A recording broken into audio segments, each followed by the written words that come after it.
Les damos la bienvenida a una nueva edición de Hablando de Software, una edición muy especial porque hoy vamos a hablar de la Ley de Promoción de la Economía del Conocimiento, para lo cual hemos traído a dos invitados.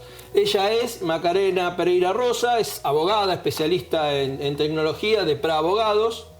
¿Qué tal? ¿Cómo estás, Macarena? Hola, ¿qué tal? Muy bien, muchas gracias por la invitación. Y lo tenemos a Juan Carlos García, de Taxland. ¿Qué tal, Juan Carlos? ¿Qué tal? Buen día, ¿cómo andas? Su especialización tiene que ver con los impuestos porque ambos forman parte de la Comisión Asesora de la CESI en materia de legales y de impuestos. Y ellos son quienes nos van a contar un poquito algunas vicisitudes relacionadas con esta ley. Una ley que empezó a trabajarse en la CESI hace 2 años, ¿verdad, Juan Carlos? Sí. La realidad es que la preocupación de la CESI siempre estuvo alrededor de la prórroga de la actual Ley de Promoción de Industria del Software, cuyo vencimiento opera el 31/12/2019, y en función a algunas proyecciones que nosotros veníamos realizando, lo que percibíamos es que iba a haber una pérdida de competitividad del sector, aproximadamente en 6 puntos de rentabilidad.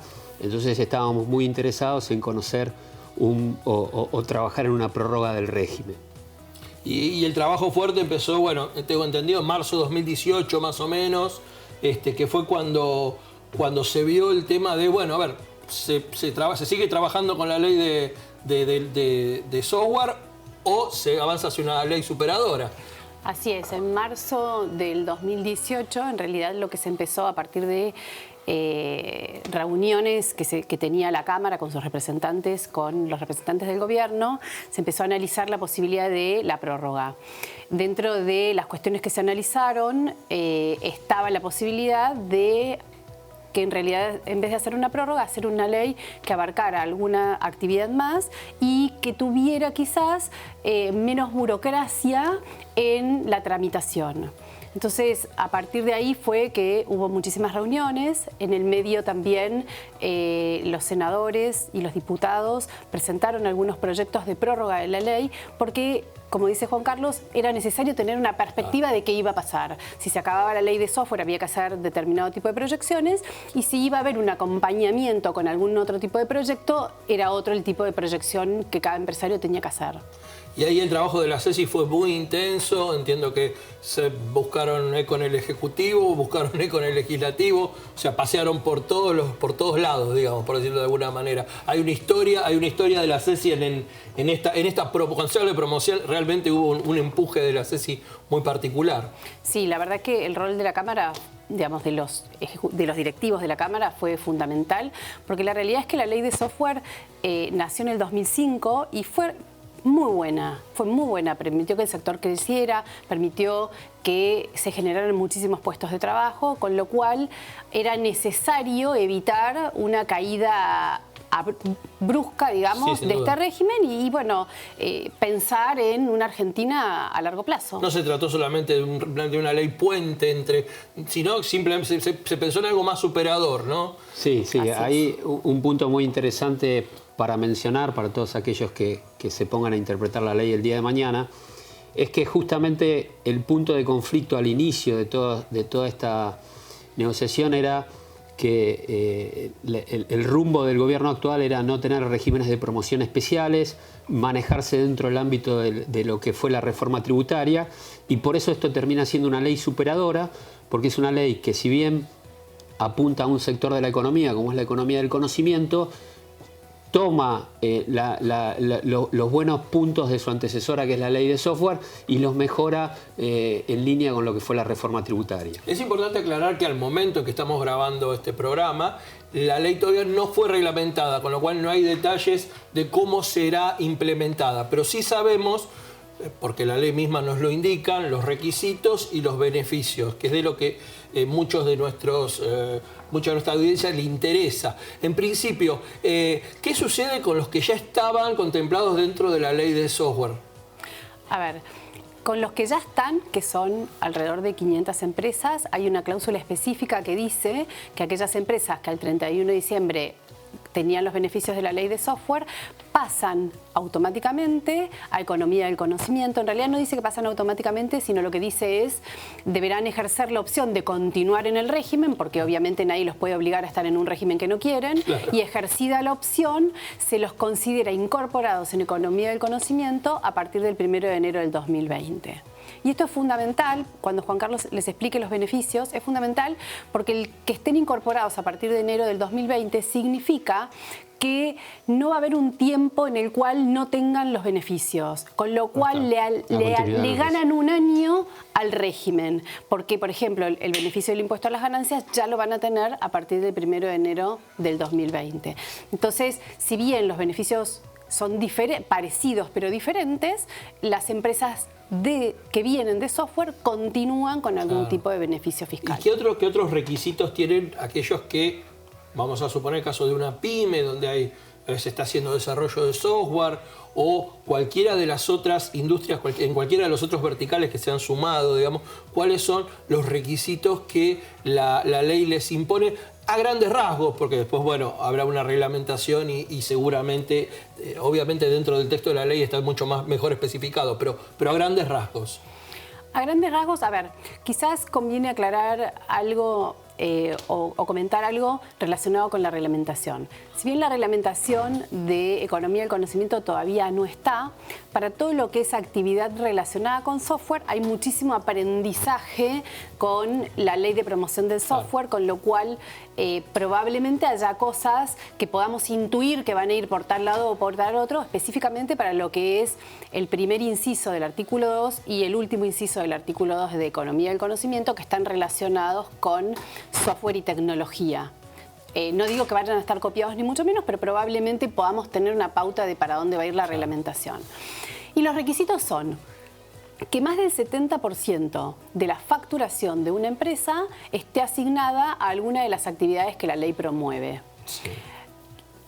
Si se pasa esa primera métrica, se pueden analizar los requisitos que hay que acreditar. O sea, si no tenés más del 70% de la facturación promovida, no podés ni pensar en incorporarte en el régimen. Pasaste ese escollo y los requisitos que tenés que acreditar para poder ser evaluado son que más del 3% de la facturación de la empresa se invierta en proyectos de investigación y desarrollo. Para eso se presentan proyectos y lo que se computa son todos los gastos que vos le dedicaste a la generación de ese nuevo producto o de ese nuevo servicio. Este requisito puede estar combinado con otro que es invertir en capacitación de los empleados, siempre relacionados con las actividades que vos vas a promover. Pero bueno, esto es muy amplio porque las capacitaciones están relacionadas con las necesidades de la empresa, con lo cual entendemos que podría ser muy amplio el... Sí, o te podés capacitar desde un punto de vista técnico, desde un punto de vista comercial, desde el punto de vista de liderazgo. Idiomas, por ejemplo, si estamos pensando en exportar, probablemente pueda ser uno de los campos de capacitación que es fundamental. Chino. Tal cual, siempre que lo vayas a utilizar para las actividades de la compañía. Entonces, investigación y desarrollo. El 8% de la masa salarial total de la empresa puede estar destinada a gastos de capacitación.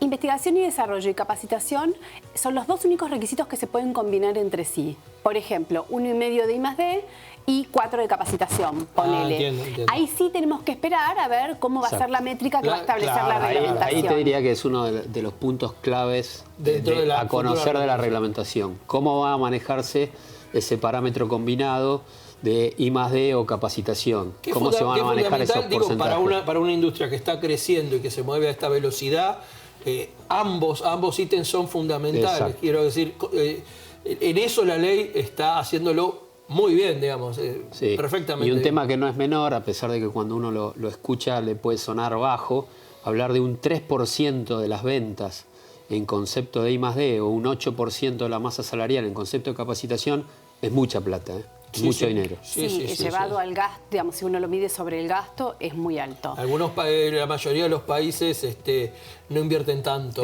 Así que a veces no llega al 1% en muchos casos. Exacto. Así que en una empresa es fundamental.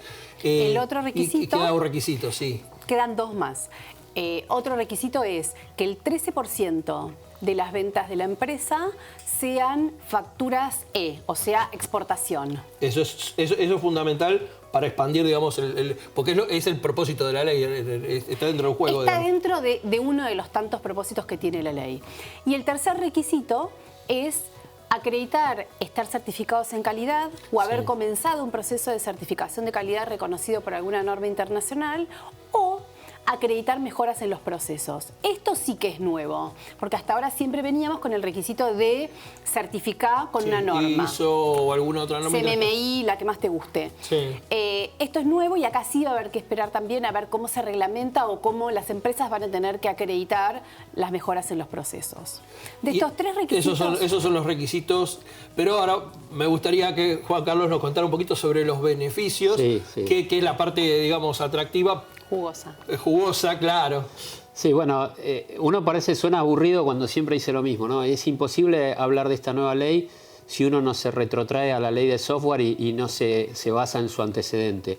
Los dos beneficios fundamentales que tiene la ley, similares a los que tenía la ley de software en cuanto a beneficio, no en cuanto a características, es una tasa de impuesto a las ganancias del 15%, o sea que en una situación final de reforma tributaria donde la tasa corporativa vaya a ser del 25% a partir de 2020, son 10 puntos menos, y beneficios en las contribuciones patronales, pero ahí con un cambio sustancial respecto de lo que venía haciendo la ley de software, porque adopta los principios de la reforma tributaria. Entonces empieza a trabajar con mínimos imponibles, mínimos no imponibles.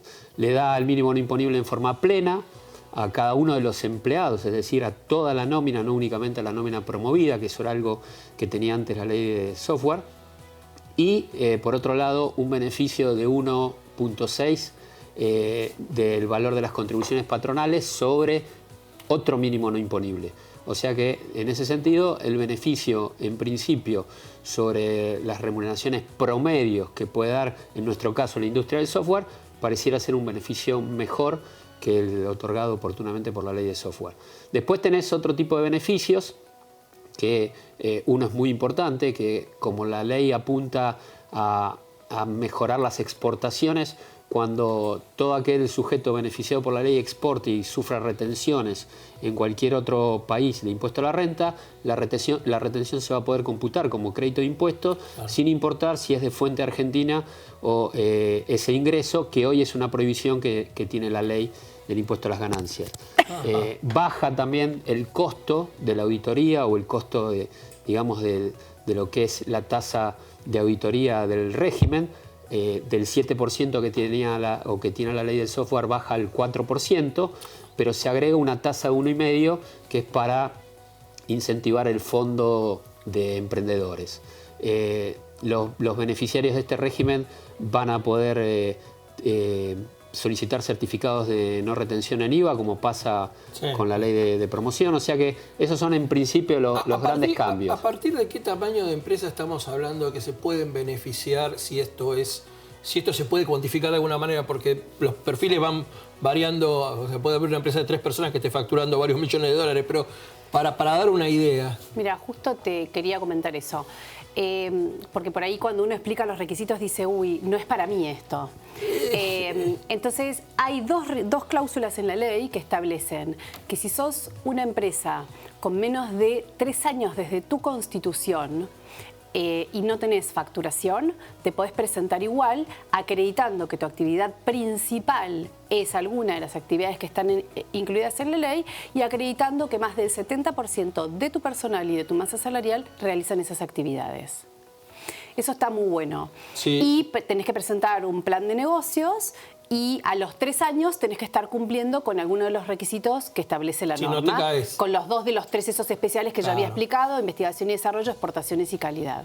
Es interesante entender también el recorrido que está teniendo esto charlando con colegas de la CESI y demás, donde nos han contado que, bueno, hay reuniones en otros países en donde se convoca a la CESI para que cuente su experiencia con la ley, reuniones en altos niveles legislativos o ejecutivos que tienen como objetivo, digamos, de alguna manera, no digo copiar, no digo clonar, pero sí entender la lógica que tiene esta ley para ver si se puede reproducir en otros lados. Por lo cual deduzco que estamos hablando de una ley de avanzada, por lo menos a nivel regional. Sí, podríamos decir que lo que podría asimilarse a este tipo de régimen son los regímenes de Patent Box o de IP Box que hay en la Comunidad Europea, pero que apunta más a lo que es propiedad intelectual. Esto es una ley que apunta más a una economía, que es nada más ni nada menos que la economía del conocimiento, donde no solamente vamos a estar hablando de servicios, sino que también vamos a estar hablando de bienes, bajo esta economía. Recién fuera de cámara me estaban aleccionando, no vamos a hablar tanto de propiedad intelectual, pero sí de valor agregado, ¿sí? Ese valor agregado que necesitamos como economía nacional promover a fondo, ¿no? De hecho, la ley habla de Internet, de promover aquellas actividades relacionadas con manufactura aditiva, Internet de las cosas, servicios 100% digitales, donde quizás el usuario los percibe como, bueno, es parecido a algo analógico, pero está montado 100% digital. Ese tipo de actividades se van a promover, digamos, y van a generar también muchísimo empleo, ¿no? Porque de calidad.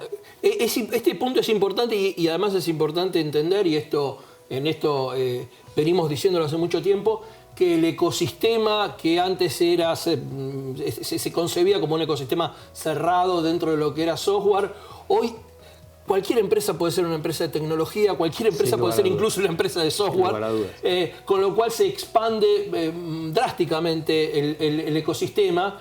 Quiero recordarles que ambos, tanto Macarena como Juan Carlos, van a estar en Pulso IT, que vamos a celebrar en agosto, dando algunas charlas que tienen que ver con economía de conocimiento, y ahí los asistentes van a poder, seguramente además con la reglamentación de por medio, si Dios quiere, van a poder sacarse dudas, pero es muy importante que tengamos en cuenta que es una ley para crecer orgánicamente, es una ley que no busca sacar ventaja por el mero hecho especulativo, sino que está pensada desde el punto de vista del crecimiento económico, no de la rentabilidad y nada más que de la rentabilidad. Yo creo que eso es un punto importante. Sin lugar a dudas, una ley superadora, es una ley que se alinea con lo que está ocurriendo en el mundo. O sea, nosotros estamos en el mundo inmerso en lo que se llama la cuarta revolución industrial. Tal cual. Estamos mutando de un modelo de economía tradicional,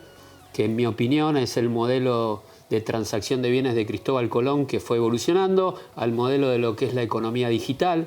En la economía digital está todo por verse, todo por hacerse, y realmente esta ley acompaña de alguna manera esa idea de la mutación de la economía tradicional a la economía digital, y la verdad que, por lo menos de la opinión nuestra, le auguramos un muy buen futuro.